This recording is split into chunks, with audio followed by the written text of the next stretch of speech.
Devrais-je réellement vous chanter Pygmalion ? L'Antiquité homérique des années 2000 vit naître un illustre sculpteur de marbre, Pygmalion. Mais peu à peu, Pygmalion s'essoufflait dans son art, désespérément à la recherche de sa muse.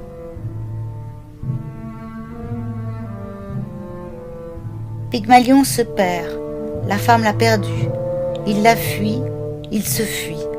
Essuyant son âme, il se soumit au maillet, il se soumit à sa main et il se suicida. Et je me vis nu. Tout contre moi, je sens la perte de mon être décharné. Les hommes ne sont plus que des écorchés ahuris, payant le prix du courroux d'un dieu, condamnant la bassesse de la cruelle pécheresse. D'une femme perdue, tous les hommes furent perdus. À jamais. Ma tâche est vaine. À quoi bon faire jaillir la forme de la matière ? Et quelle forme ? Ô muse, je ne sais lequel de nous a perdu l'autre. Revenez à moi. Mais les muses décidèrent de se taire et de lui envoyer un message. Écoute, Pygmalion, c'est pour toi. Si malgré ce temps qui est là, je vous disais dans mon esprit, 1 an, 2 ans, 10 ans ne sont rien. Qu'être artiste, ce n'est pas compter, mais vivre comme l'arbre sans presser sa sève, attendre l'été, et l'été vient, et qu'il faut avoir de la patience. De la patience. Assez de patience pour moi! Je veux sortir de mon être. Je veux me façonner dans de l'ivoire, devenir marbre à mon tour. Le destin d'un sculpteur n'est-il pas de devenir lui aussi une statue ? L'étranger est en moi. Et pourquoi ne serait-ce pas une étrangère ? Alors faisons de moi notre passion.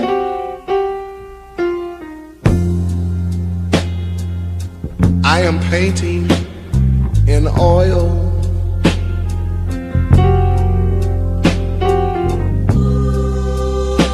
A portrait of a man.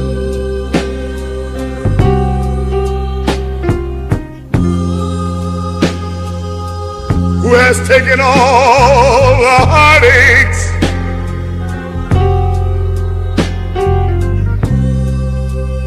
Pygmalion, je suis là! and all the pain. Pygmalion, je suis là! Pygmalion, Pygmalion!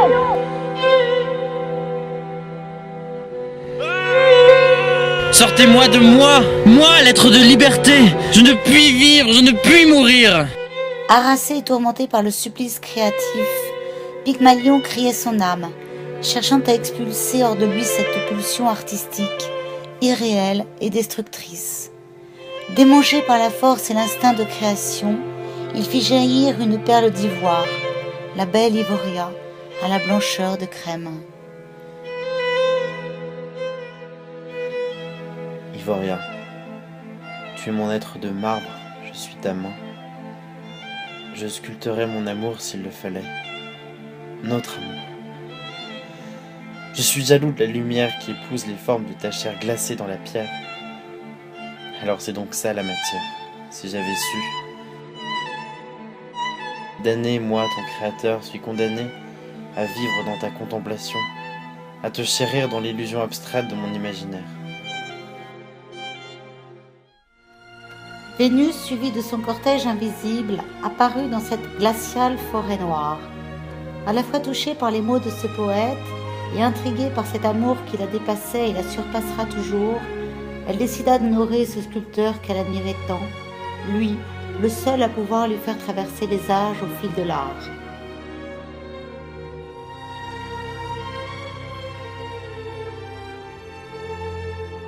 Vie.